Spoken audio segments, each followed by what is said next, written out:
And then I know you have a customer service background. So I feel like that's why we are where we are today, is that we're not selling fitness, we're selling energy, we're selling an experience, and we have to make sure we have a thing that we say, people have to walk out better than they walked in. Yeah. If you're not leaving today's podcast and you're like, man, that guy just got me fired up. If you don't feel that way, then I'm not doing my job, and I'm also not making this world a better place. Yeah. Like, I want people to walk in and then their experience that they have here, they're going out there and telling people. That's your marketing. That's it. Every single time you go see a new movie and it's good, 100%. How many people do you tell, bro, you got to see Gladiator 2, it's unbelievable, you know?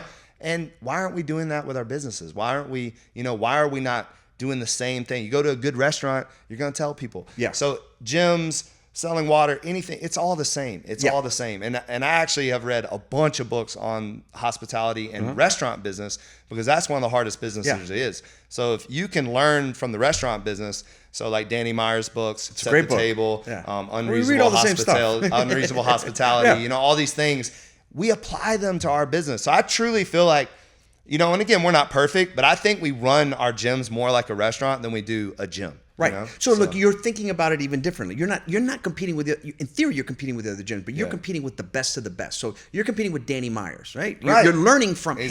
That's the way that I think that. And I honestly everyone. That's always questions you get asked is like, who's your competitor? No, man. Who's your competition? The best. I'm competing with my best. So and that never is. You never reach that. Correct. Because as soon as you think you're the best, you have to improve on that. Yeah. If you don't improve, if you don't better your best, then someone else is coming for you. 100%. So that's kind of our way we. And you're always competing for talent, right? 1,000%. It's the fuel. That's the hardest part. It's the fuel of the business, right? So if you don't have the talent, it's just like a football team. Auburn could be great, have all the great facilities, but if it's got a bunch of D2 players, it ain't gonna win a national championship, right? So you got to happening later, unfortunately. Or you have NIL dollars. Yeah, exactly. But the other thing is with your brand, I can see it, and you got to have high standards, right? And 1,000%. you cannot compromise those standards because somebody else, the guy who told you, hey man, you're never going to take off because you got to keep training people. Oh, really? Well, watch me. Unless you do that and you flex that muscle, it ain't going to happen, man. Right.